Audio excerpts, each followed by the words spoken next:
Olá a todos e todas, meu nome é Ana Carolina, eu faço parte do grupo Tinta Vermelha do FMG e eu vim aqui dando continuidade aos nossos esforços enquanto grupo de estudos do Capital esse semestre. Eu vim aqui fazer uma breve relatoria da segunda metade do capítulo 8, referente ao nosso 7º encontro. A outra parte, né, desse encontro, capítulo 9, o Lucas vai fazer daqui a pouco. E, bom, a gente vai falar, então, basicamente dessas sessões que eu expus aqui para vocês. E eu vou utilizar como referência essa edição da Boitempo no livro físico, nas citações que eu vou trazer. Bom, então, começando aqui pelo tópico 8.4, trabalho diurno e noturno, o sistema de revezamento. Então, eu vou primeiro ler essa citação aqui e depois fazer alguns comentários. O capital constante, os meios de produção, considerados do ponto de vista do processo de valorização, só existem para absorver trabalho e, com cada gota de trabalho, uma quantidade proporcional de mais trabalho. Se não fazem isso, sua simples existência constitui uma perda negativa para o capitalista, uma vez que, durante o tempo em que estão ociosos, eles representam um desembolso inútil de capital. E essa perda se torna positiva tão logo a interrupção torne necessária a realização de gastos adicionais para o reinício do trabalho. O prolongamento da jornada de trabalho além dos limites do dia natural, adentrando a madrugada, funciona apenas como paliativo, pois não faz mais do que abrandar a sede vampírica por sangue vivo do trabalho. Apropriar-se de trabalho 24 horas por dia é, assim, o impulso imanente da produção capitalista. Mas como é fisicamente impossível sugar as mesmas forças de trabalho continuamente dia e noite, ela necessita, a fim de superar esse obstáculo físico, do revezamento entre as forças de trabalho consumidas de dia e de noite, o qual admite métodos distintos, podendo, por exemplo, ser organizados de tal modo que uma parte dos operários realize numa semana o trabalho diurno, noutra o trabalho noturno, etc. Bom, então, resumindo algumas coisas que a gente já viu, é impossível, como Marx retoma aqui, que a jornada de trabalho dure 24 horas. Tem limites físicos para isso. Os trabalhadores, eles também precisam realizar suas atividades vitais, né? E, além disso, tem também os limites que nascem da luta de classes, né? Do embate entre a classe trabalhadora e a classe dos capitalistas. Mas o impulso imanente da produção capitalista, como eu grifei aqui, é se apropriar do trabalho 24 horas por dia. A jornada de trabalho, então, ela não é uma grandeza fixa, ela é variável. E ela varia conforme a variação do tempo de trabalho excedente, não do tempo de trabalho necessário. Isso a gente já viu na última parte do capítulo. E, bom, quanto maior a jornada de trabalho, né, maior o tempo de trabalho excedente, maior é a exploração da força de trabalho. Então, nesse sentido, foi criado para superar os obstáculos do dia e da noite e a impossibilidade fática de o capitalista se apropriar do trabalho da mesma pessoa, do mesmo indivíduo, 24 horas por dia, o sistema de revezamento ou economia de alternância, que é o que a gente vai falar nesse tópico do capítulo 8. E aqui, Marx vai citar, vou passar brevemente nesse slide, porque não cabe adentrar nisso, alguns exemplos de indústrias que utilizavam desse sistema, que era muito comum no período juvenil da indústria inglesa, e no momento em que Marx está escrevendo, está crescendo também bastante na região de Moscou.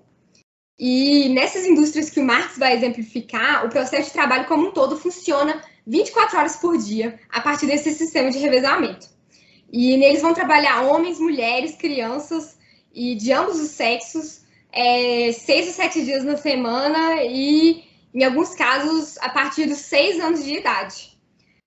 Bom, aqui só um adendo, essa imagem é meramente ilustrativa, eu não sei a procedência dessa imagem, não tem nada a ver com nenhum desses exemplos, foi só para título de slide mesmo.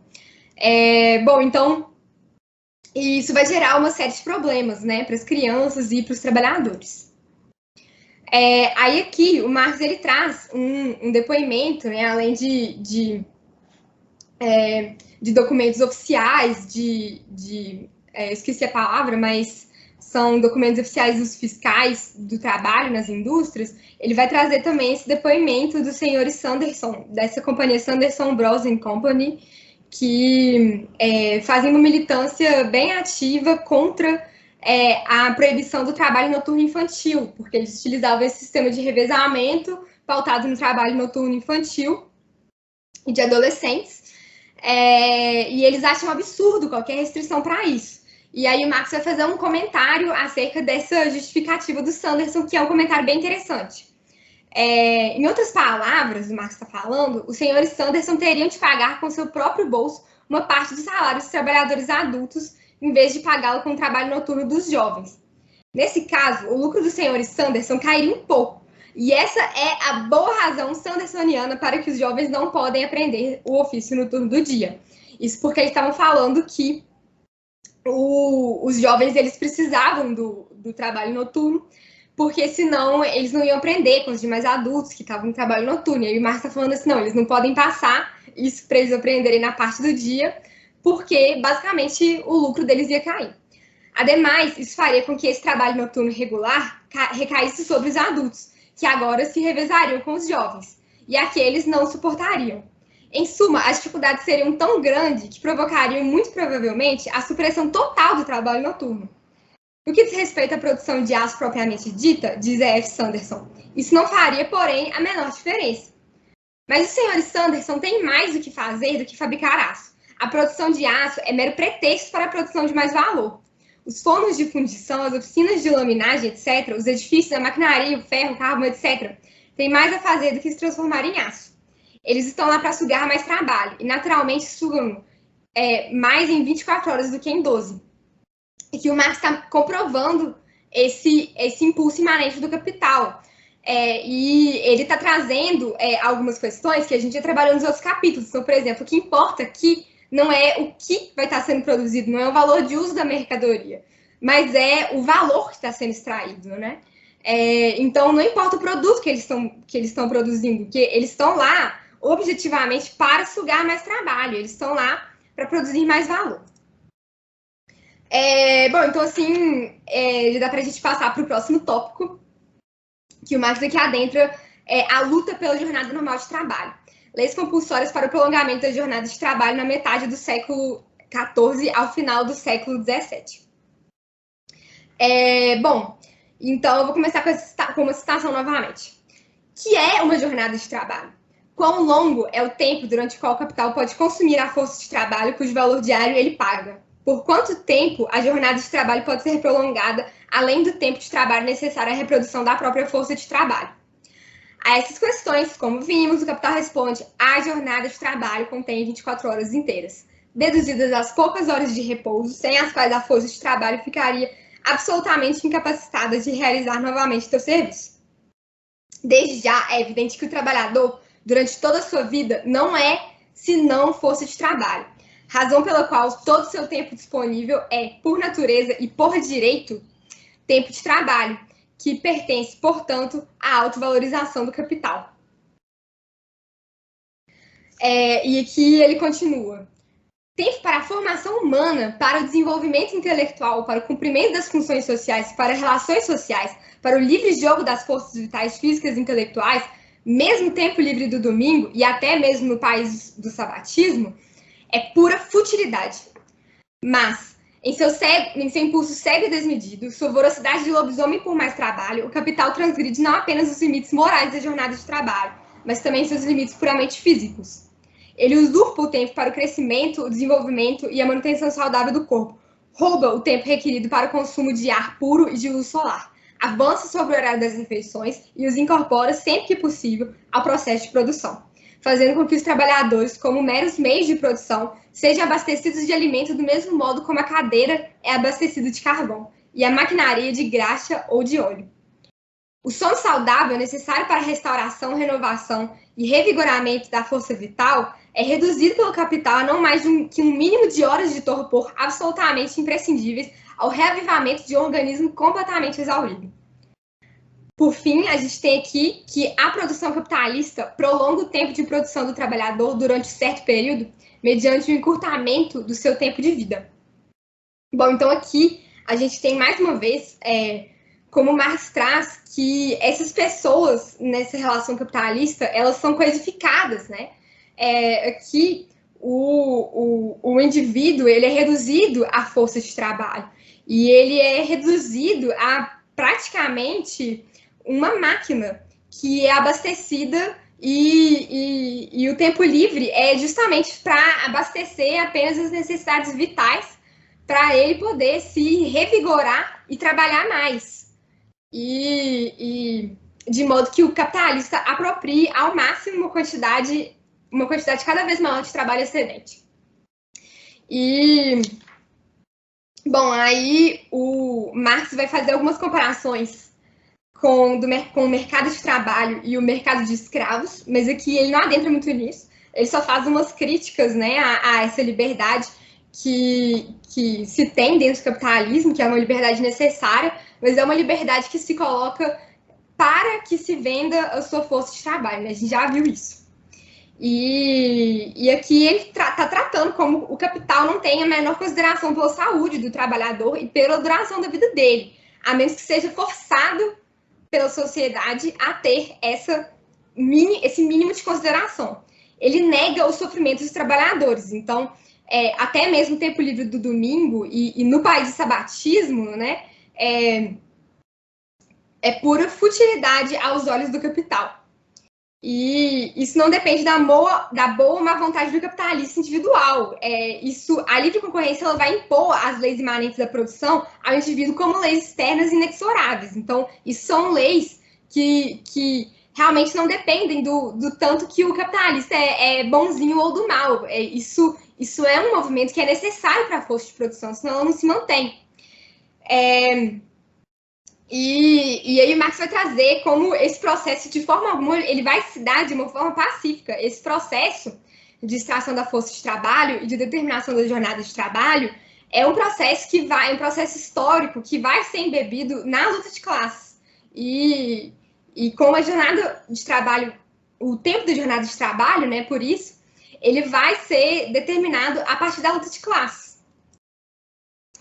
E alguns autores, só mais uma consideração, até criticam o Marx por inferir que esse processo teria se dado de uma forma que ele estaria apaziguando o movimento da luta de classes, ou que ele estaria falando que o processo de consolidação da jornada de trabalho teria sido um processo pacífico, em que o trabalhador se coloca de forma passiva. E claramente a gente já está vendo aqui, a gente já viu nesse capítulo que não é. E ele está trazendo aqui explicitamente que a consolidação da jornada de trabalho é o resultado de uma luta de 400 anos. Ele está trazendo aqui, a história dessa luta mostra duas correntes antagônicas. Compare-se, por exemplo, a legislação fabril inglesa de nossa época com os estatutos ingleses, isso aqui foi da página, tinha um erro, do trabalho desde o século XIV até meados do século XVIII. Enquanto a moderna legislação fabril encurta compulsoriamente a jornada de trabalho, aqueles estatutos prolongam de forma igualmente compulsória. De certo, as pretensões do capital em estado embrionário, quando, em seu processo de formação, ele garante seu direito à absorção de uma quantidade suficiente de mais trabalho, não apenas mediante a simples força das relações econômicas, mas também por meio da ajuda do poder estatal, parecem ser muito modestas se comparadas com as concessões que ele, rosnando e relutando, é obrigado a fazer quando adulto. Foi preciso esperar séculos para que o trabalhador livre, em consequência de um modo de produção capitalista desenvolvido, aceitasse livremente, isto é, fosse socialmente coagido a vender a totalidade do seu tempo ativo de vida, até mesmo sua própria capacidade de trabalho, pelo preço dos meios de subsistência que lhes são habituais, e sua primogenitura por um prato de lentilhas. Então, eles estão vendendo também as próprias crianças, né? Que muitas vezes morriam nessas indústrias. Trabalhavam em condições terríveis. E esse trabalhador livre aceita livremente, mas isso é uma relação contraditória, porque ele também é coagido a vender a totalidade do seu tempo ativo de vida e ficar com o tempo que ele precisa meramente para sobreviver. E isso vai se dando aos poucos na história, né? No início, a jornada de trabalho vai aumentando e depois chega num ponto que a jornada de trabalho começa a diminuir. E é importante frisar aqui que o poder estatal tem um papel muito importante nisso. O Estado ele tem um papel extremamente importante, e Marx vai falar disso em diversos momentos, para a consolidação do capitalismo e do poder da burguesia, e muito relacionados também com esse poder militar que o Estado tem, né? Essa força militar que o Estado vai colocar, e inclusive relacionado com o direito. Mas não cabe entrar nisso agora. Então, aqui, ele traz também uma mas não vale entrar muito aqui nisso. Aqui ele traz uma série de comparações aqui de como que foi esse desenvolvimento histórico a partir da análise de algumas leis e como que as leis vão refletir, de uma certa forma, a luta de classes até certo ponto. Mas muitas vezes leis que acabam não sendo cumpridas. Mas, enfim, depois ele traz aqui que a Casa do Terror, idealizada em 1770, ergueu-se alguns anos mais tarde como uma fábrica. Então, o ideal empalideceu diante da realidade, né? A ideia da Casa do Terror, da Casa de Exploração Máxima, criada para absorção de mais trabalho, ela se efetivou através de uma fábrica. E aí, a partir disso, as lutas de classes vão mudar também. Então, aqui, a gente tem aqui 1833, que é um momento marcante, que a gente vai retornar nesse próximo tópico. Então, nesse próximo tópico, o Marx continua falando da luta pela jornada normal de trabalho, e ele vai tratar aqui com foco na legislação fabro-inglesa de 33 a 64. Bom, depois de Capital ter levado séculos para prolongar a jornada de trabalho até seu limite normal e então ultrapassá-lo até o limite do dia natural de 12 horas, ocorreu, desde o nascimento da grande indústria no último terço do século XVIII, um movimento violento e desmedido de desmoronamento, qual uma avalanche. Derrubaram-se todas as barreiras erguidas pelos costumes e pela natureza, pela idade, pelo sexo, pelo dia e pela noite. Mas vai citar até um caso de um juiz que tem que se desdobrar em argumentos para determinar juridicamente o que significava dia, né? A fim de gerar uma justificação para a determinação totalmente antinatural de uma jornada de trabalho. Então, em 1833, a gente tem a lei das 12 horas, que estabelece que adolescentes de 13 a 18 anos só vão poder trabalhar 12 horas corridas de trabalho, e esse horário de trabalho tem que ser entre 5h30 e 28 horas da noite.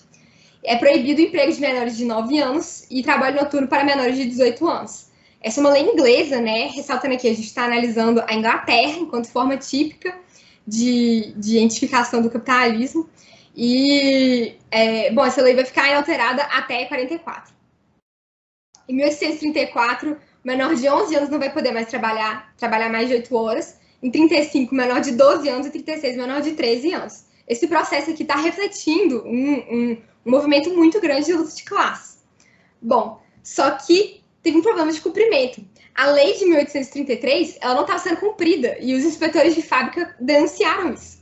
Então, principalmente após 1838, vai se intensificar o movimento no qual os trabalhadores eles vão fazer da lei das 10 horas, de uma reivindicação pautada nas 10 horas, sua palavra de ordem econômica, como fizeram da Carta do Povo sua palavra de ordem política. Refletindo outro momento histórico, mas não cabe entrar aqui nisso agora. Então, mas você falar que nada caracteriza melhor o espírito do capital que a história da legislação fabro-inglesa de 33 e 64.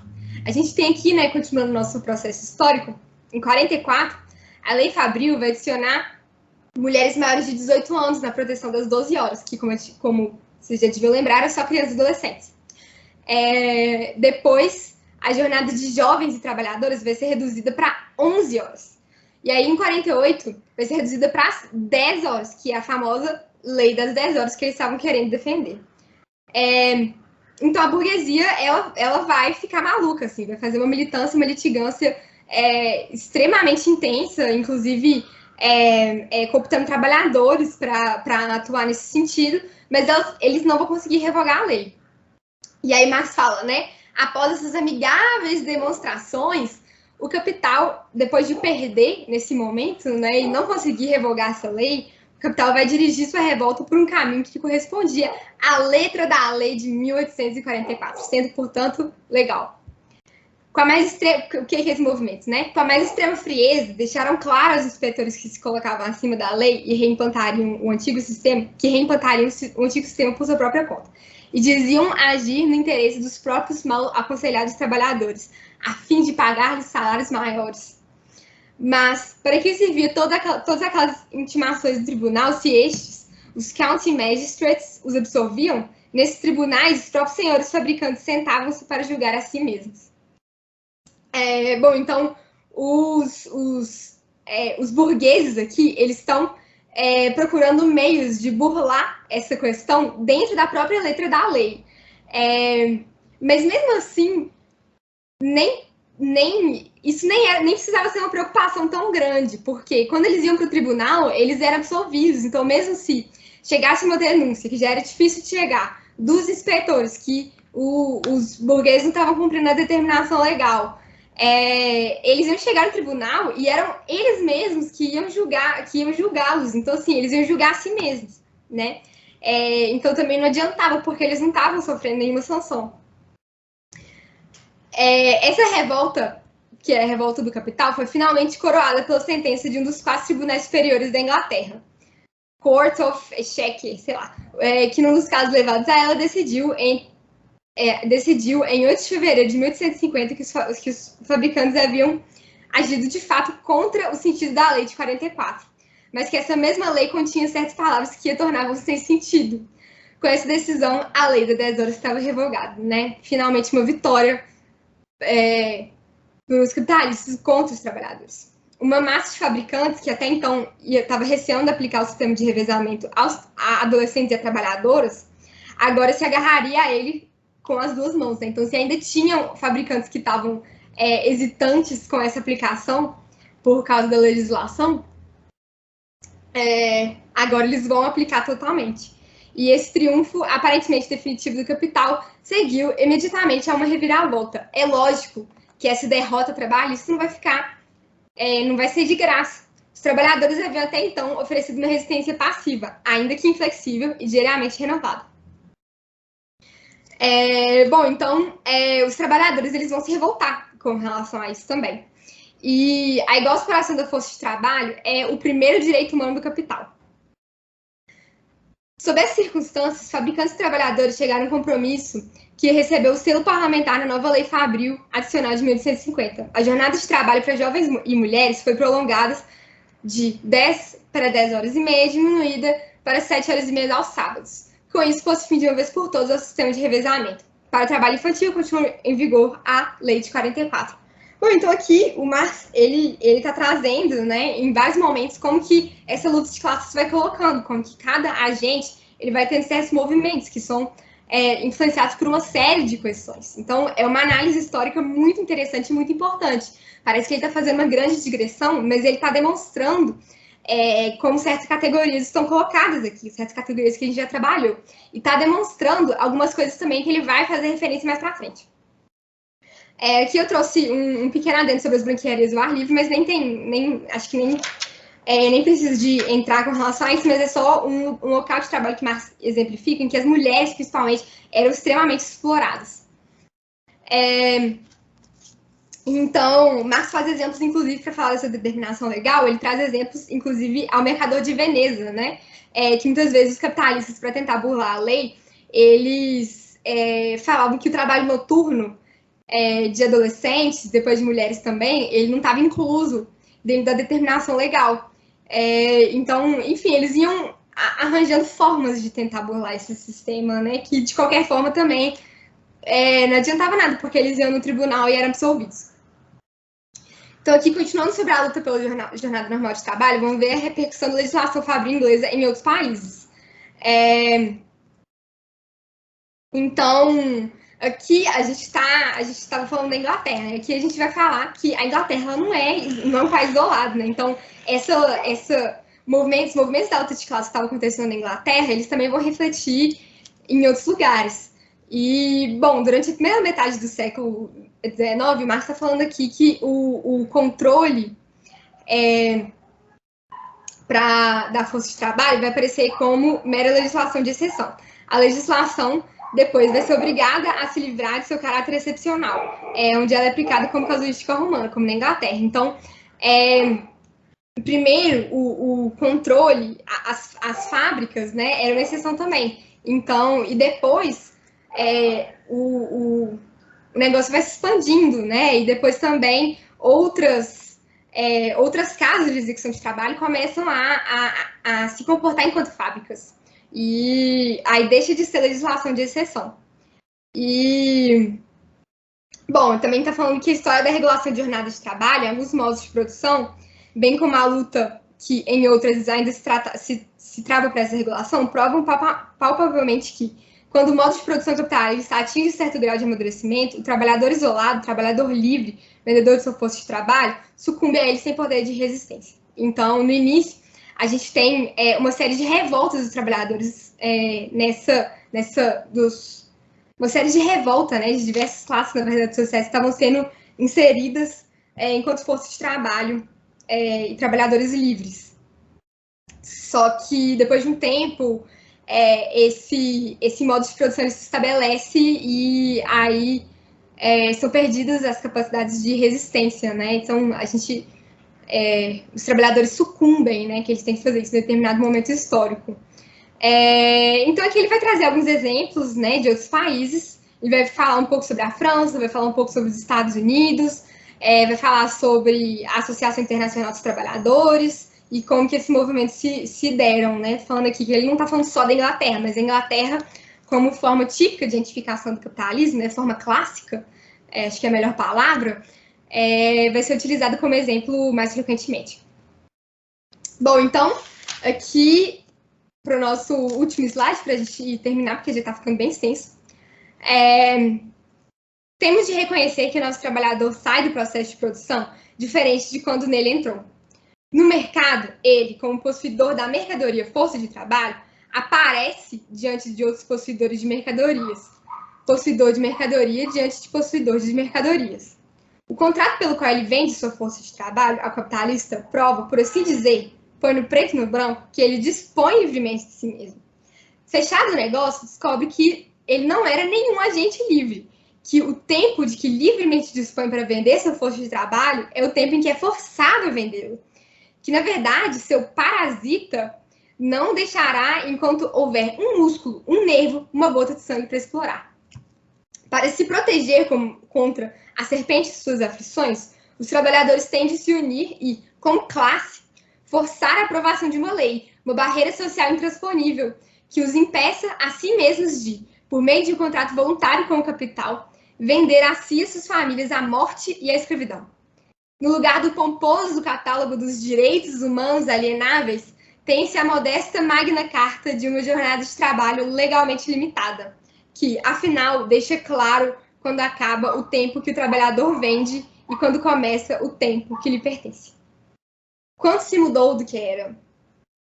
E assim o Marx finaliza o capítulo 8, e é um excelente fim, na minha opinião, para toda essa análise histórica que ele faz. Então, ele está trazendo aqui aspectos um pouco mais abstratos, né, novamente, depois de fazer essa análise mais concreta de como que a luta de classe estava refletindo na lei e como que esse processo histórico estava se consolidando, né?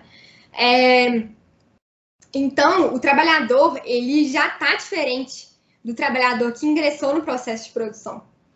E aqui ele está retomando como, no mercado, né, ele se defronta ao capitalista em condição de igualdade. Condição de igualdade no sentido de que os dois são portadores de mercadorias, como a gente já viu isso antes. E também em condição de liberdade, no sentido de que ele dispõe livremente de si mesmo. Agora, essa condição de igualdade e essa condição de liberdade não dizem muito sobre a realidade do trabalhador.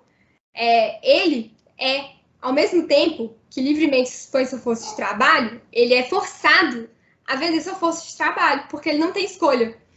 E ele é colocado para um parasita, né, que vai sugar o trabalho dele, que vai sugar o trabalho excedente e que vai viver da produção de valor do trabalhador. Então, eles vão ter que se organizar e tentar forçar instrumentos legais para tentar minimizar esse contrato que, senão, ia vender a si e suas famílias à morte e à escravidão. E então, quanto mudou, né? Aí fica para uma reflexão. Bom, é isso, gente. Agora o Lucas vai falar um pouco sobre o capítulo 9. Espero que tenha sido interessante, não tenha sido confusa essa relatoria e que possa contribuir para o entendimento e para os nossos debates. Obrigada.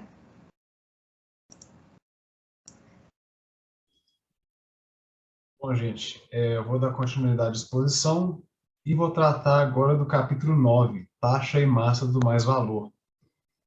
Eu vou começar, eu trouxe o livro aqui, mas eu não vou passar por ele todo, eu vou focar nessa imagem aqui que tem essa fórmula. Achei melhor trazer isso, já que o Marx traz essas fórmulas aqui, achei melhor trazer a imagem para ilustrar. Mas vou começar então esclarecendo, né? Taxa e massa do mais-valor. Marx já começa estabelecendo a diferença das duas coisas. A gente já viu o que era a taxa do mais-valor e agora já viu o que é a massa. A taxa do mais-valor a gente viu no capítulo 7, e só para relembrar, ela permite medir o grau de exploração da força de trabalho. E isso ela faz dividindo-se o mais-valor pelo capital variável. Então, por exemplo, se eu tenho uma jornada de trabalho de 12 horas, na qual 6 horas o trabalhador trabalha para si e 6 para o capitalista, eu tenho, então, sabe, metade da minha jornada ele trabalha para si e metade para o capitalista. Então, a taxa é de 100%, porque o quanto ele trabalha para o capitalista, o trabalho excedente, o tempo de trabalho excedente é igual ao tempo de trabalho necessário. Isso Marx retoma aqui com esses mesmos... nessa primeira página, ele retoma isso com esses mesmos valores. O valor aqui é esse mesmo tempo. E aqui ele acrescenta, por exemplo, que o valor produzido em 6 horas é de 1 thaler. Então, em 12 horas são produzidos 2 thalers. Só que 1 thaler o trabalhador retoma na forma de salário e 1 thaler é mais valor, porque como a gente viu, a gente está aqui com uma taxa de mais valor de 100%. Então, durante 6 horas produz 1 thaler, que é o seu salário. Durante as outras 6 horas, das 12, produz mais 1 thaler, que é mais valor que vai para o capitalista. E aí a taxa é 100%. A taxa mede uma proporção, ela mede uma relação entre trabalho excedente e trabalho necessário. Mas ela não te dá a grandeza absoluta. E é isso que a massa vai dar para a gente. Então, nesse mesmo exemplo aqui, a massa de mais valor é 1 thaler, porque o trabalhador produziu 1 thaler de mais valor, 1 thaler durante o tempo de trabalho excedente. Então, essa é a massa de mais valor que ele produziu, é a grandeza absoluta que ele produziu. E aí o que é interessante acrescentar aqui o capitalista não porque a gente trouxe a taxa aqui e ela pode ser aplicada a um trabalhador isolado, mas também pode ser aplicada a vários trabalhadores. Só que nisso muda a massa, né? Porque se eu tenho um trabalhador que durante 12 horas produz 1 thaler de mais valor, se em vez de 1 eu tenho 100 trabalhadores, então em vez de ter 1 thaler de mais valor, eu vou ter 100 thalers de mais valor. Essa é a massa, é diferente da taxa. A taxa continua igual.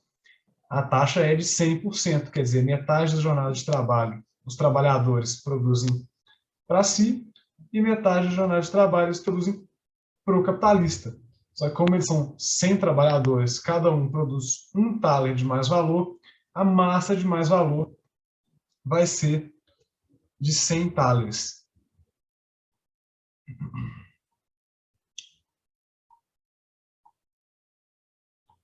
E é nisso que a gente tem aqui, então, essa fórmula. Porque para eu calcular a massa do mais-valor, que aqui é o M, eu vou precisar considerar o número de trabalhadores empregados, ou o capital variável total investido pelo capitalista, né? Porque o capitalista, a gente viu, né? O capital se divide em capital constante e capital variável, e o capital variável é justamente a força de trabalho.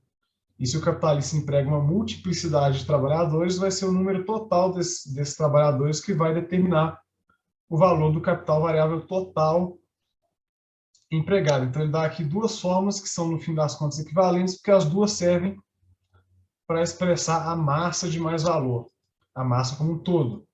Então, nessa primeira, o que eu tenho? Eu estou usando aqui os termos do Marx, né? Aqui eu tenho o mais-valor dividido pelo capital variável. O que é isso? A taxa de mais-valor, a gente já viu isso.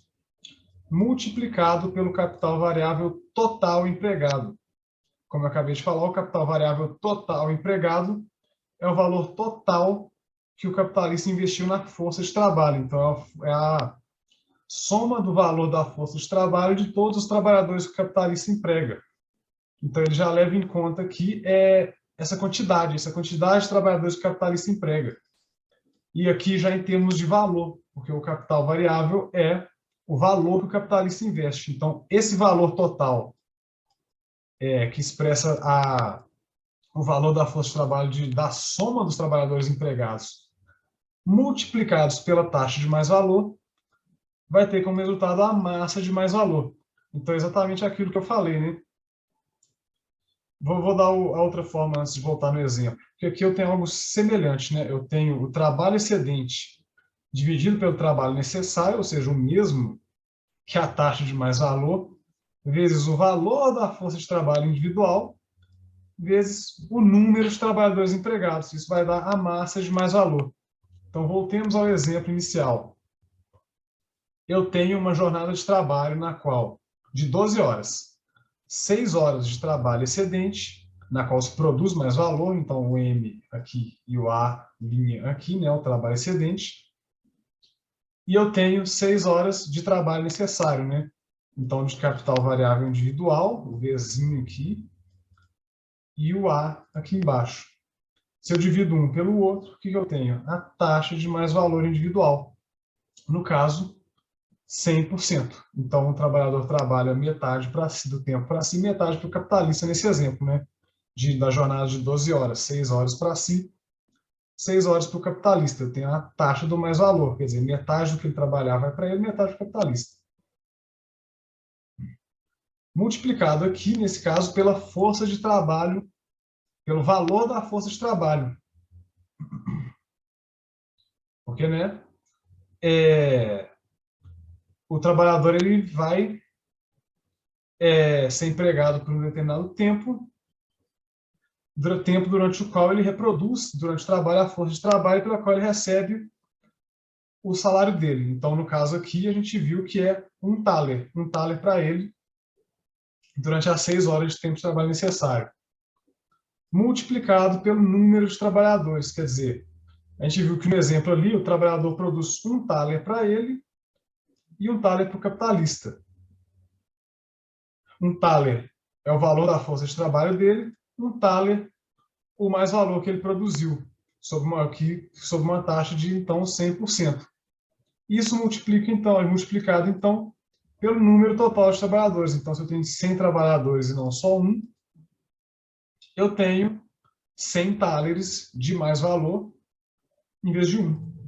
E aqui, claro, o capital variável total diz respeito à multiplicação entre valor da força de trabalho individual vezes o número de trabalhadores. Pode parecer não muito simples para quem não está acostumado a pegar um texto mais filosófico e ter que fazer conta, mas é mais ou menos isso. Não tem muito segredo aqui. A massa de mais valor ela te dá a grandeza efetivamente produzida de mais valor durante o processo de trabalho. Então, 100 trabalhadores que trabalham metade da jornada para si e metade para o capitalista vão produzir 100 thalers, em vez de um trabalhador que vai produzir um thaler de mais valor. E o interessante disso, então, é pensar que como é que esses diferentes fatores eles vão modificar na prática a massa do mais valor. Por quê? Suponhamos que o número de trabalhadores de um determinado empreendimento ele diminua.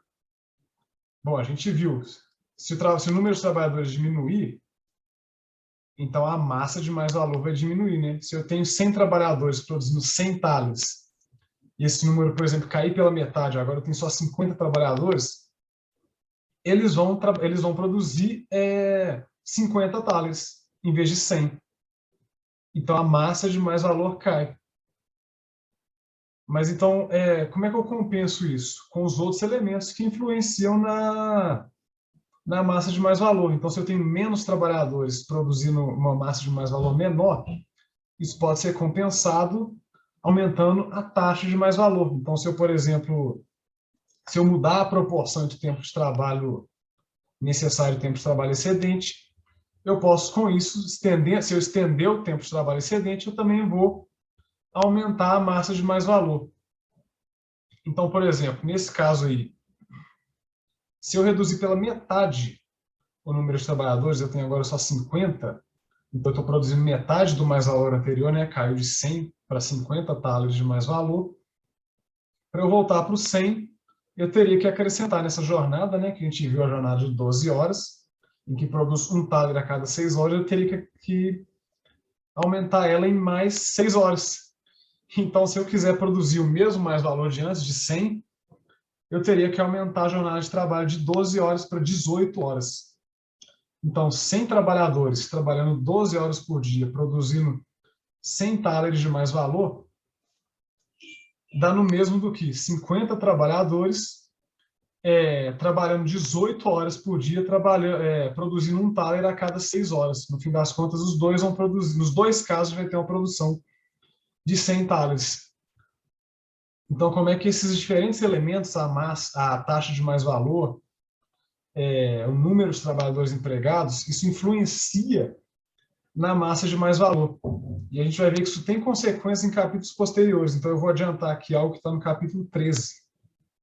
Com o desenvolvimento da maquinaria, eu consigo aumentar a produtividade do trabalho com menos trabalhadores, porque a maquinaria substitui trabalhadores. Só que a gente viu, a maquinaria é um elemento capital constante. Então, ela não produz mais valor. Então, se a maquinaria substitui trabalhadores, eu vou perder mais valor. Porque os trabalhadores antes produziam mais valor e a maquinaria não produz. Como é que eu compenso essa perda? Eu aumento a jornada de trabalho. Quer dizer, eu perdi uma massa de mais valor porque eu perdi trabalhadores. Como é que eu compenso isso? Aumentando a jornada de trabalho. Aumenta a taxa de mais valor. E assim também aumenta a massa de mais valor. Bom, eu vou focar só em mais um ponto aqui agora, que é que a massa de mais valor nos revela também outro ponto interessante da produção capitalista, que é a necessidade do capitalista ele começa o investimento já com uma grandeza mínima. Então, é necessária uma grandeza mínima de capital variável, de capital constante também, para que se dê início à produção capitalista. Então, Marx dá um exemplo interessante aqui. Ele parte de um capitalista individual, de uma jornada de 12 horas, na qual 8 horas o trabalhador trabalha para si, né? 8 horas são de tempo de trabalho necessário e 4 horas são de tempo de trabalho excedente. Então, nesse exemplo, o que a gente tem? Se o capitalista ele emprega o trabalhador aqui, ele pega o mais valor que corresponde a 4 horas. O capitalista pode viver desse mais valor de 4 horas? Não, porque o tempo de trabalho necessário para a reprodução aqui é de 8. Então, ele precisa empregar mais um trabalhador, e com isso ele precisa empregar mais capital variável. Então, agora eu tenho mais 4 horas de mais valor. O capitalista consegue viver disso? Consegue, porque agora que ele tem dois, cada um produzindo mais valor durante 4 horas cada, eles produzem mais valor durante 8 horas, que é o que corresponde ao tempo de trabalho excedente, o tempo de trabalho necessário. Então, se o capitalista está apropriado e se consumir o mais valor desses dois trabalhadores, ele pode subsistir a partir disso. Mas, ao que Marx ressalta aqui no capítulo, é que a produção capitalista, e a gente já tinha visto isso, por exemplo, desde o capítulo 4, ela tem como mola propulsora a valorização do valor. Então, não basta que o capitalista consuma mais valor. Ele tem que reinvestir esse valor em capital. O capital tem que ser acumulado. Isso é algo que vai ficar mais claro mais para o final do livro, mas que já é o caso de adiantar aqui. Ou seja, o capitalista precisa empregar trabalhadores o suficiente para que ele consiga subsistir do mais valor que eles produzem e reinvestir esse mais valor em capital e acumular capital. Marx chega até a fazer uma consideração bastante interessante aqui, que diz que se o trabalhador, se o capitalista quiser, ele pode, além de explorar o mais valor dos trabalhadores, ele pode ele próprio ingressar no processo de produção. E nesse caso ele é um pequeno patrão, um intermediário entre capitalistas e trabalhadores. Mas o foco aqui é o seguinte: se o que impulsiona a produção capitalista é a produção de mais valor e a acumulação de capital, né, o reinvestimento desse mais valor em capital, o capitalista, para fazer isso, ele precisa já ter em mãos uma determinada quantidade de capital variável que ele vai adiantar. Quer dizer, ele precisa ser capaz de empregar uma quantidade tal de trabalhadores que permitam que ele acumule capital. Ele precisa ser capaz de pagar esses trabalhadores para ele conseguir extrair mais valor e acumular o capital. E aqui essa questão da massa, então, vocês veem que ela já se torna relevante, que ele precisa já ter uma grandeza de valor em mãos para converter em capital variável e produzir mais valor. Eu vou então encerrar aqui, acho que esses são 2 pontos bastante importantes do capítulo, e espero que tenha sido minimamente proveitosa a relatoria. Me despeço aqui então e agradeço.